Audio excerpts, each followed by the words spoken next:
So, yeah, hi everyone. My name is Serj. I'm an Android developer at XING. And I want to talk about scaling in, let's say, an abstract way. So there won't be any code, but I'll show you through all the problems we went through for the last 2 years and what problems we have now and where we're going in the future. So what's this all about is that basically success of any product drives more development, which basically gives new services which bring new features, and with those features you kind of get more code, you start piling up your code base, which creates also like domain specific things. A good example would be XING. If you take our platform, you see events, news, jobs, and so on. So these are fully fledged products which can be also independent from one another, but they kind of like are all under this XING platform. And that basically domain specific knowledge brings like new teams which kind of know everything, and you have to deal with that. Like you grow, you definitely have to work with it. So this talk is about the fact that most startups, as XING was once one, don't think about scaling until it's too late. You just write code, you deliver, you try to like speed up your development, but basically what is happening, you're piling up stuff. And you probably sometimes need to develop in parallel, especially if you want to be the first on the market. And another problem, which is part of this talk, like I said, like loving the puzzle. If you look at most resources and talks from other bigger companies, even bigger than XING, they all say that they kind of solve this problem. And the fact is it's not true. If somebody tells you that they learned to scale mobile or any other product across multiple teams, they're lying or they're just insane. Because there's no silver bullets, and that's kind of like was our mistake. We kind of took the information from the web, we tried to adapt a lot of stuff, and we ended up like in a very bad situation at one point, and we had to move on and kind of fix that stuff. So it's all about structure, yeah? How we started. We have this app, it doesn't matter, and we have these features which if you open on the platform or anything, you see like there's a bunch of them. And all of these features actually have teams which develop them independently. These are all like microservices based teams, so they kind of don't care about what's the jobs team doing, like when it comes to events and so on. And 2 years ago, there was only one Android team of 3 people, and all of them were handling requests from all these teams. So in the end, our backlog was with 300 tickets which weren't even handled. Like we couldn't even sustain that much of incoming information, bugs and so on. And even talking about any refactoring, that was like a no-go. Like any word like refactoring would create like, no, you have a feature to do tomorrow, actually yesterday, but you can do it tomorrow. So what we did, we said, okay, we'll give you an Android developer, we'll unleash the knowledge about the platform, and we'll create like these domain specific teams, like which is kind of a trend now. And someone even can have 2 if they want, and we call these DSTs, yeah, domain specific teams.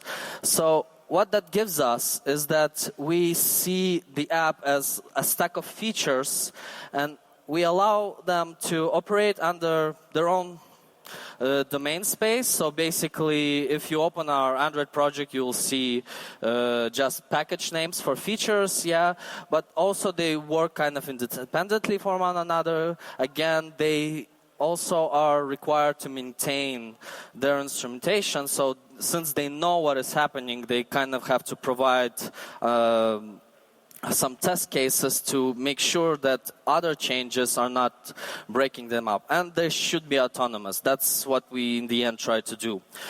And if you look, basically, yeah, that's the features, but it's all like contained under a bigger thing. So I call it here container. You can call it whatever. It's basically the actual app module which aggregates everything.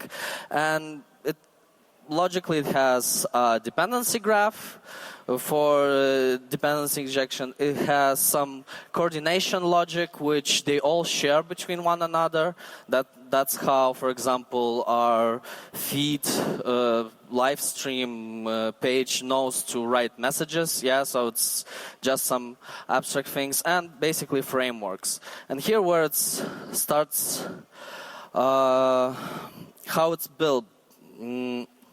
The feature for us, it's basically the view part. You can implement it basically in we use MVP, but MVVM or any MV something, just it's basically how we represent the UI to the user.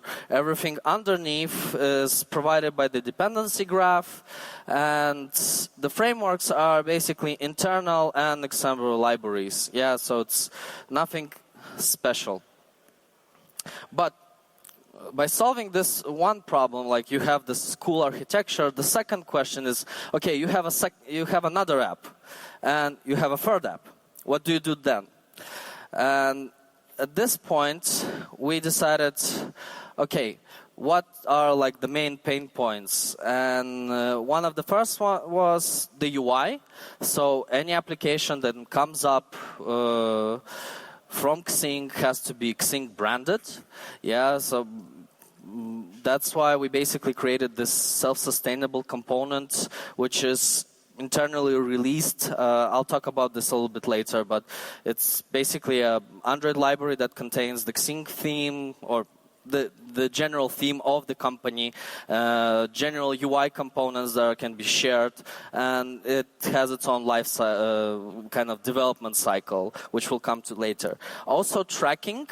So we actually use we as a big company, when you start growing, especially in Germany, if you kind of sell stocks or sell marketplaces, like where you display ads, you cannot just rely on internal tracking. You also have to rely on some additional tracking libraries that are kind of forced on you. So to avoid some problems, we actually have a special tracking library which is completely internal. It's aware only like how our Android applications work, and it's also distributed like internally with its own life cycle. And an API client, which is actually open sourced. It's now in the stage of alpha. It's on GitHub, and if you actually want to integrate the XING APIs into your code, you can easily do that. And in this case, like for me, the second app as an abstraction, I think about the Jobs app, and they also use internal APIs, like they make calls which are to REST APIs that are not public, and that is actually depends on the API client, but we also have a job section in our app. So what we do, we basically redistribute another little library which is shared between those two applications, and it kind of like gives us some additional leverage. So we can share this way code, of course, styles, resources, and so on. We orchestrate all of this through special release cycles. So our main app goes for a 2 weeks release cycle, and these libraries actually have a much longer release cycle. So this is a little bit problematic for some teams because we're kind of forcing them to plan ahead some new UI changes, for example, or if you need to adopt some new tracking approaches or wherever. This way we kind of make sure that we go a little bit slower and don't rush things, you know, like you change and directly push to the main branch and you kind of break things on the go. But each DST is basically encouraged to contribute. How we work is that we don't say that you have this domain-specific knowledge and that's where you belong. We actually encourage people to work throughout all of our products, internal and external.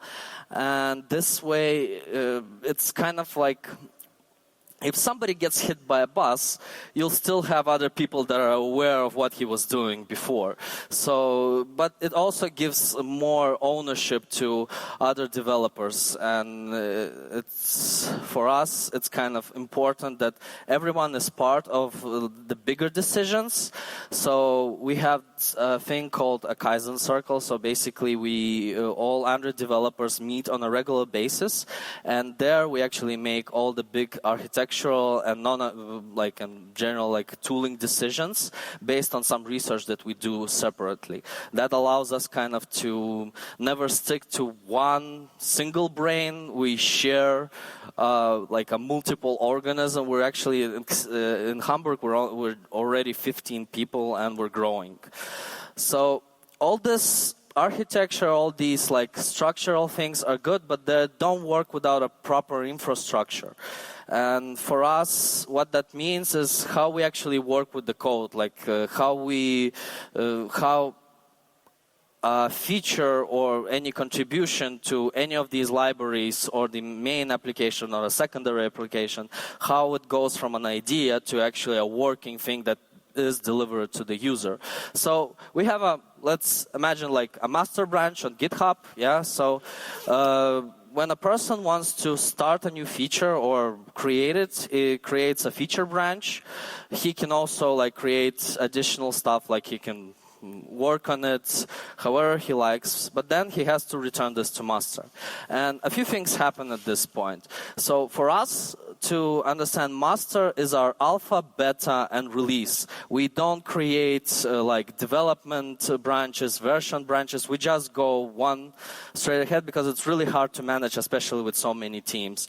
And that means that we have to kind of like circle around. We build almost, our CI never stops. We build almost every 2 hours when it comes to alpha and so on. Like I'll come to this a little bit later in more detail. And a contribution is, of course, a pull request where we just run some basic jobs. At this point, we run 3 jobs. So we check the code for health. We check the code for coverage, and we run the integration test on some emulators. And in like a nutshell, how it looks like, so you have one contribution, which is basically 3 jobs on Jenkins, which react on the pull request. Then you have another 3 jobs that are, they're scheduled, I think, every 2 hours at now. So we build the master, we check that the master branch is actually stable enough. We build an internal alpha, which is redistributed throughout the company. And we also run the smoke acceptance tests. Why smoke?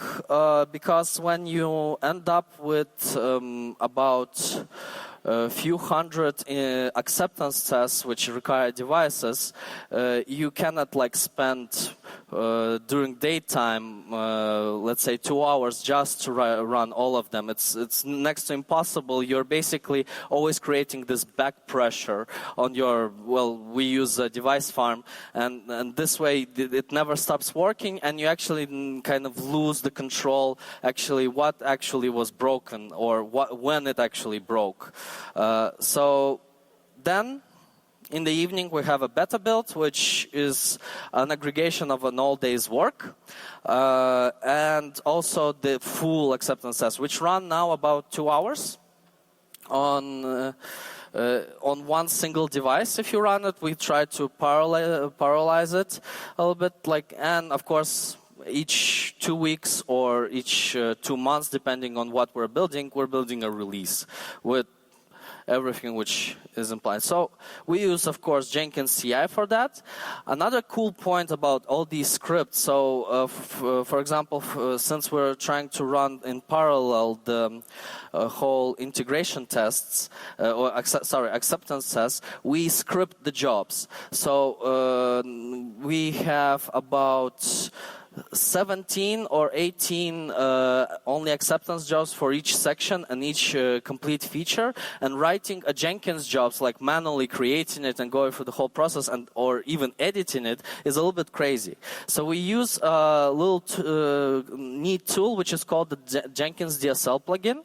So if you're into writing build scripts with Gradle, for you it would be a finder's thing, like to run the same thing, only you write scripts not for your build tool, but for actually Jenkins. It actually generates the jobs, and it has modularity support, so any plugin which you can imagine of in Jenkins, you can actually find a DLC support for that. So it basically generates the XML that you would actually do usually manually. For integration tests, we use Espresso. That's kind of boring. Yes, a neat tool that you would maybe be interested is Spoon. It's released by Squared. It actually allows you to more better collect reports about your test suits, and it has a much better error handling or display opposite to the normal Espresso displays. And for acceptance tests, we use Calabash, which is a tool. Basically, it's also a domain-specific language. It uses Cucumber on the front side.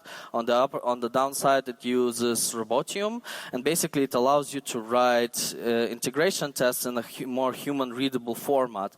What that means is that we try to ease the load from our developers to not write that many integration tests, and we put that thing on normal QAs that just write like the description and copy paste. So basically any non-technical person can write those tests. Even sometimes I think one of our POs already started writing user stories in description in these tests, so there afterwards are just copy paste into the feature code and just deploy it and check that if that actually runs. It's really neat. And we use a device farm for that. It's a neat tool. It's from OpenSTF.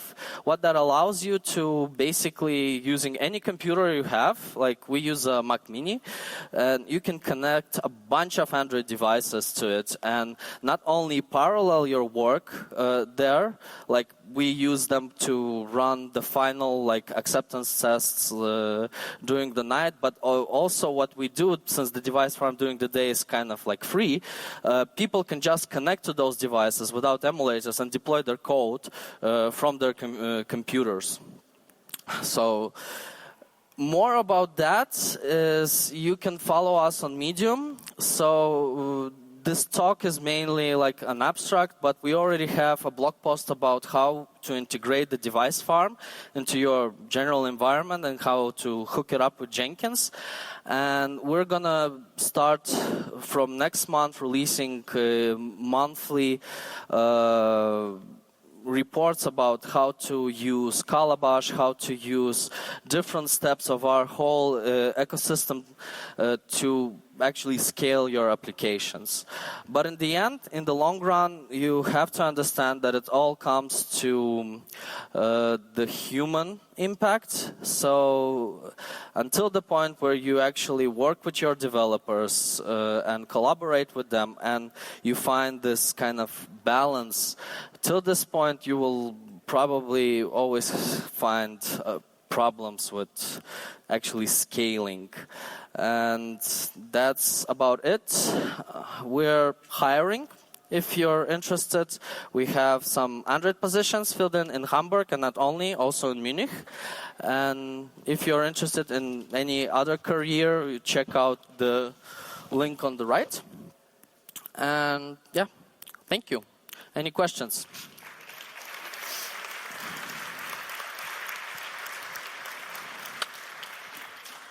Thanks, Serj. Serj asked for a longer time for Q&A, so don't let him down. Many, many questions, I hope.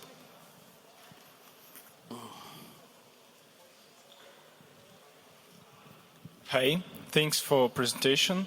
Talking about the feature teams, do you believe in remote feature teams and how they can interact with each other? If yes, thank you. So we actually have one remote feature team already. It's in Barcelona, and we're building one in Munich now. I do believe in that, but in the end... No, actually, I mean that the members of the feature team, they are in different cities, for example. We have that already. I mean, one team has members from... well, if you can do that. That's with the modern technology. We actually have a remote presence device, and sometimes people that are sick, they can boot to it, and they're just running around. It's only in our main office, but who knows? That was one of our internal projects. It will work, but it will still create some problems. You sometimes need to be like together, because when a person is remote, he's somehow isolated from all these like little chats and minor discussions. So it's harder to react. You just said you're hiring in Hamburg as well as in Munich. Is that right? Yeah. In which city is it easier to find talent? Nowhere. Okay. I have actually two questions. Question number one is, could you give us a little timeline from where you started with a big piling up backlog and up until now? And question number two is, how do you deal with those many feature teams if they have conflicts in their interests? Who is meddling them? Because one wants probably to plant ads all over the app, and the other one wants to remove all the ads or something like that. Yeah, so regarding the timeline, it started 2 years ago. So that was the pain point, where actually the boiling point when everything was reached. We had only 3 developers in Hamburg, and at that point the company decided that we have to grow and we have to somehow redistribute these problems. So what started as we started hiring, creating these little DSTs step by step. So the first unleashed teams, we also call them, was the news feed and the content section, which is also called industry news. And that was kind of the first experiment. So we just planted people there, and we saw how they kind of react. We actually, at that point, what we were doing, we hired, I think we hired 3 new people, and we planted 1 new person, 1 old person who was actually working at XING for a longer time to kind of moderate the whole information.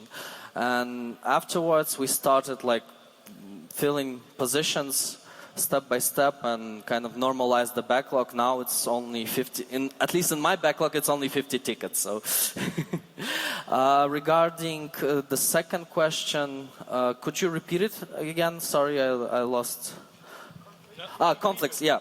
So, well, there's no easy way to do it. We have a notion of needle mover. So it all depends on the priority. So technically, we're quite a friendly team, so before we actually do bigger change, we still kind of discuss it before. We have a common channel where we talk and so on.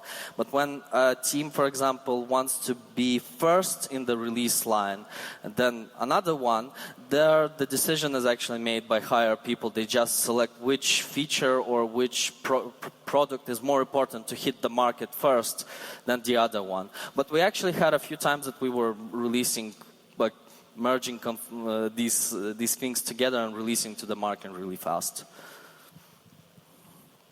Hi, thanks for the presentation. It was really interesting. I also have 2 questions. The first one, do you share the Calabash tests between the platforms?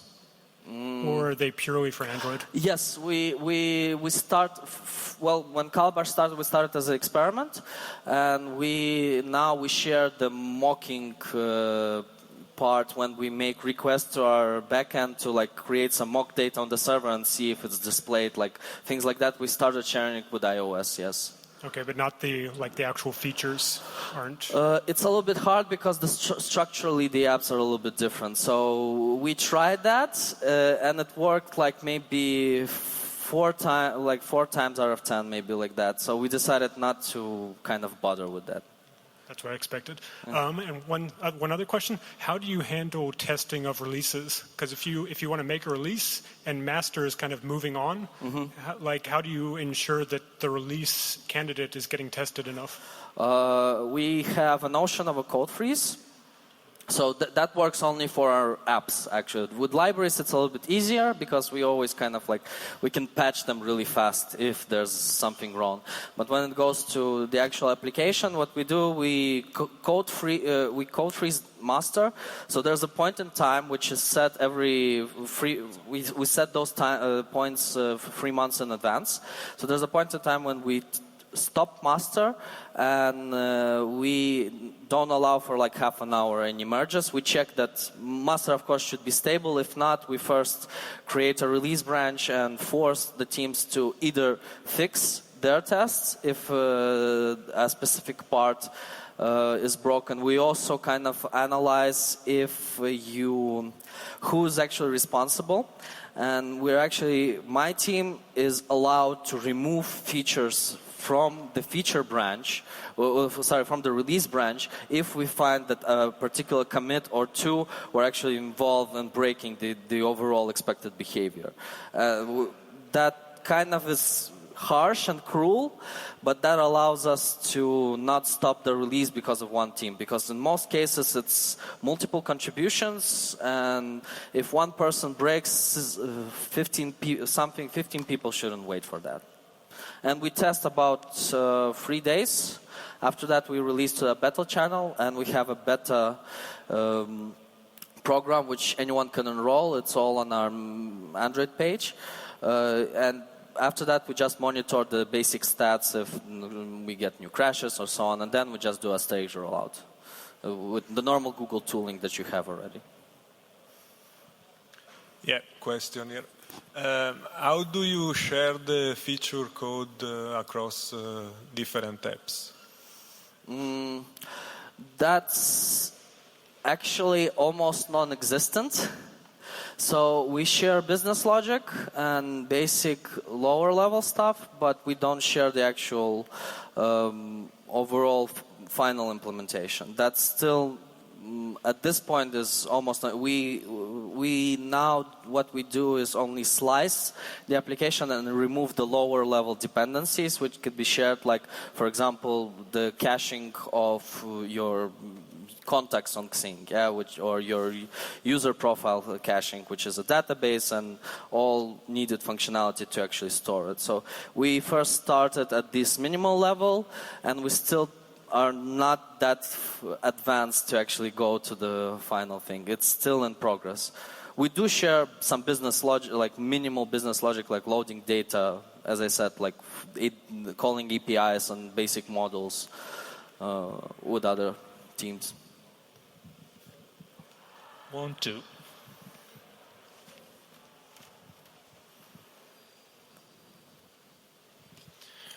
How big are your DSTs, and do you have QM positions assigned to each team?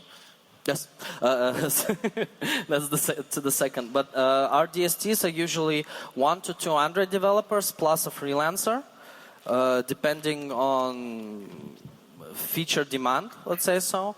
And each team has a QA. That's all. Huh? 200? 200? Sorry. 200 developers plus a freelancer, and of course a dedicated. Yeah. We're only about 90 people now overall Android developers at XING. That's including Hamburg and Barcelona. So not 200. Sorry. Hi, just a small question.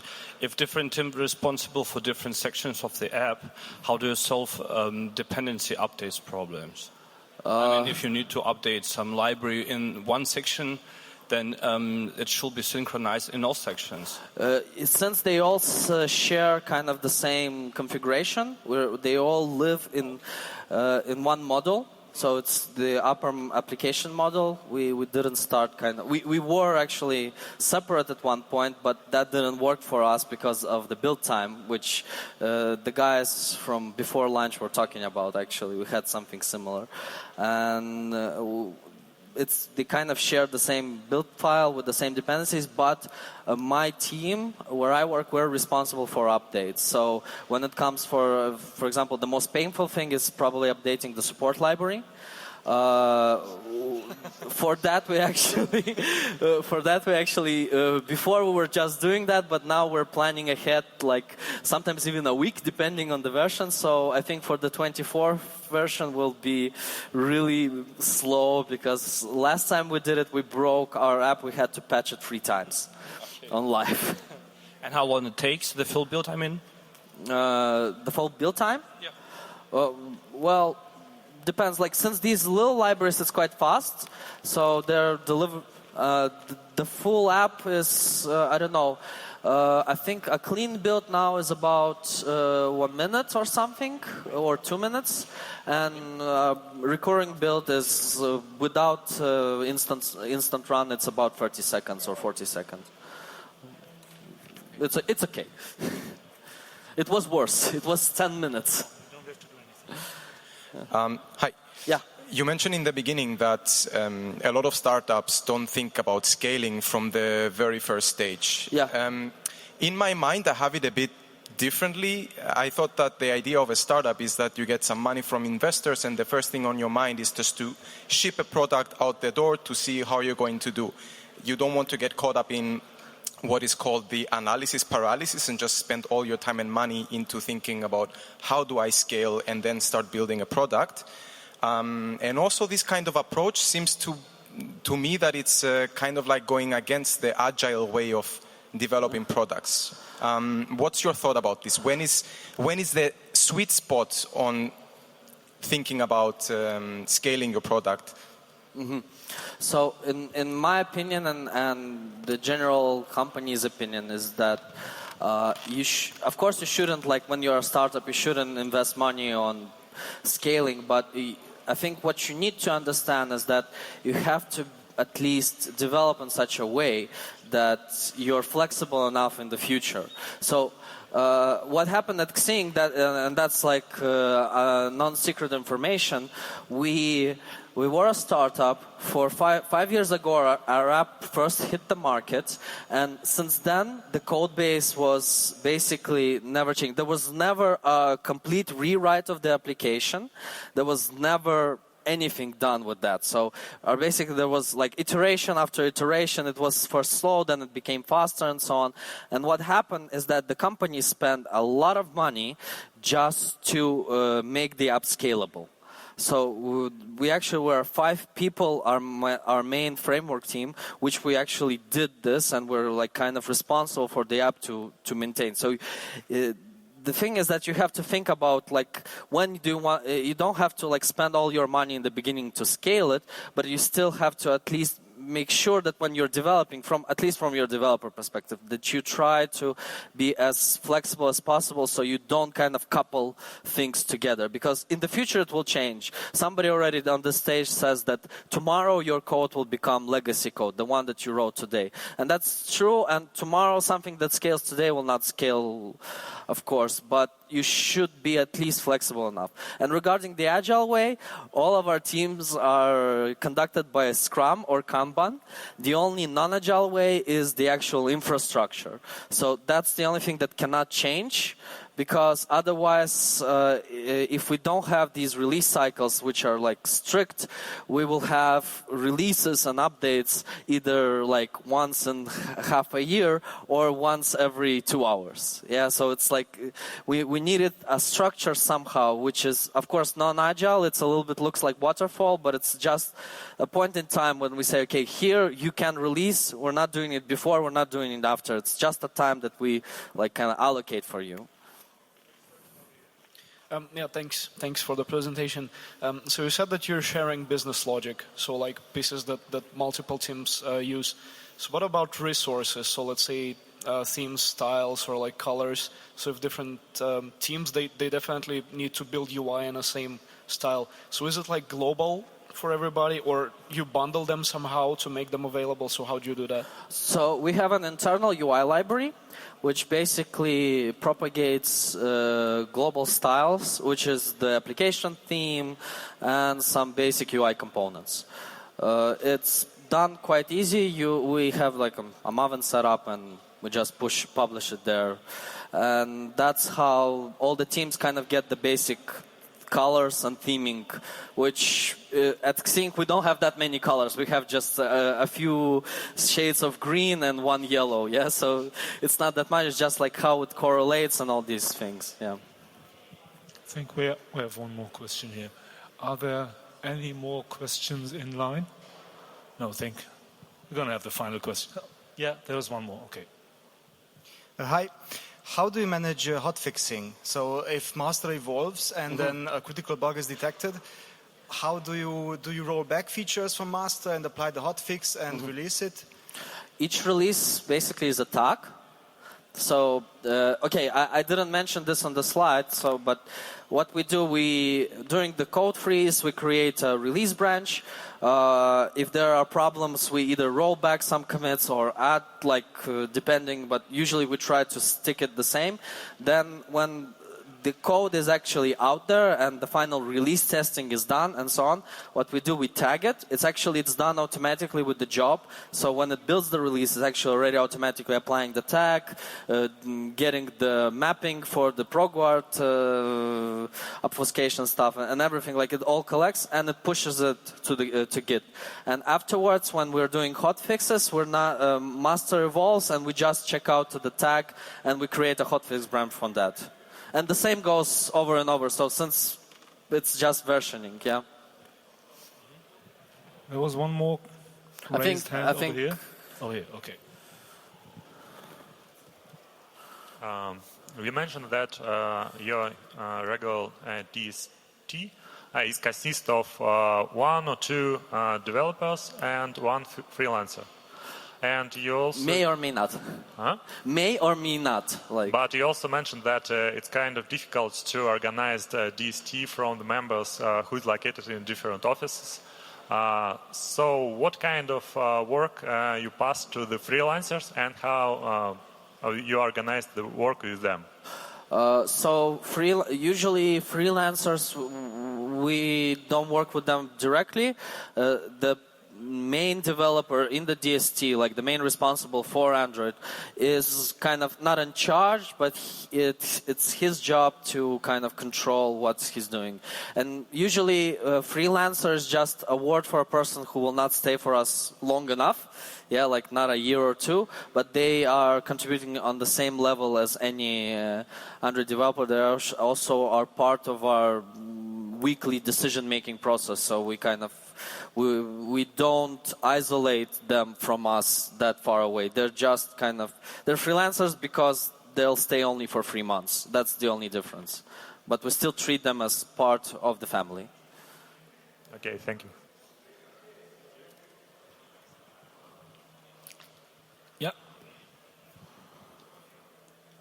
Yeah, we're still good in time.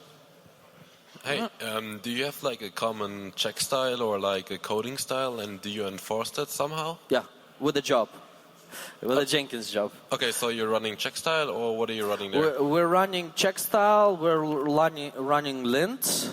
We also use findbox and PMD, but that's on a low level just to get like some overall.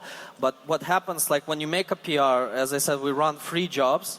One is like checks the overall health, and that actually checks also check style stuff. So we basically enforce people to use the code style that we provide them. Otherwise the code will always look different, of course. Okay, cool. And do you use the new Jenkins 2.0 pipeline with the GitHub integration, or are you still using the old Jenkins? We're using the new Jenkins 2.0.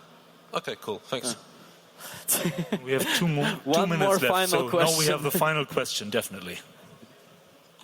I didn't saw you mentioned a code review in your slides. Or probably I just blinked during this moment. Yeah, we follow the 4I principle basically. So we actually, this is actually kind of cool. I don't know how I missed it. We have a random script. So the rule is like this: you're contributing a pull request.